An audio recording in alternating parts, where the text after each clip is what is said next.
Hello, Nick here from On Purpose.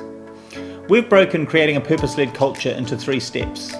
And the first step is mindset. And that's making sure that we get your organisation thinking in the right way before we even get to the point of considering writing or creating a purpose statement and then actually executing the organisation or aligning that organisation to that purpose.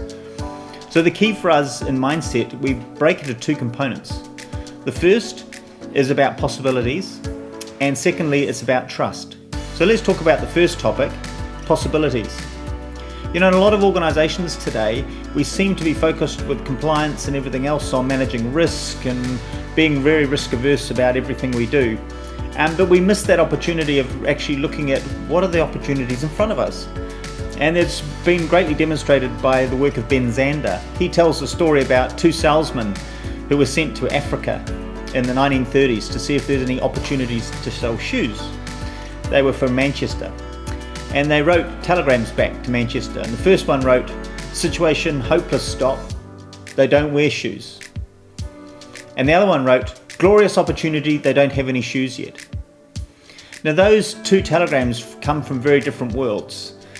One's a world of possibilities, it's a great opportunity, and one's the standard downward spiral we see in a lot of organisations, which is the situation is hopeless. Now can you imagine the difference in those organisations with what they're going to do with that information?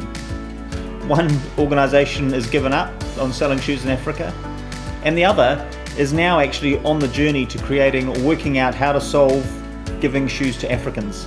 And you know, it'll be funny in 10 years time, I imagine that company said, "God, we looked at that and we couldn't see it working. Look at these guys, they seem to have made it work."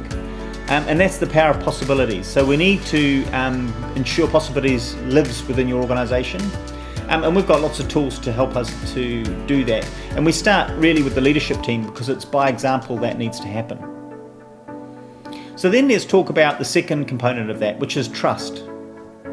Trust is the glue of any relationship, as you know in your own personal life. So it makes sense that we really bring trust into the centre of your organisation and make it part of the DNA.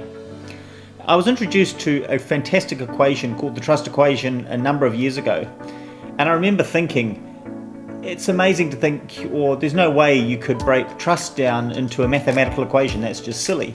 I was so surprised and impressed by the equation because it did a couple of things. Firstly, it shows you or lets you understand the topics or the components which make up trustworthiness, which is really powerful. But second, it also gets you to think differently around trust, and especially when you're trying to build trusting relationships with people. I'll put a link below this video to the trust equation, and please go and have a look and read up, but it's a really powerful equation, and making sure people in your organisation understand it will really help them to build better trusting relationships.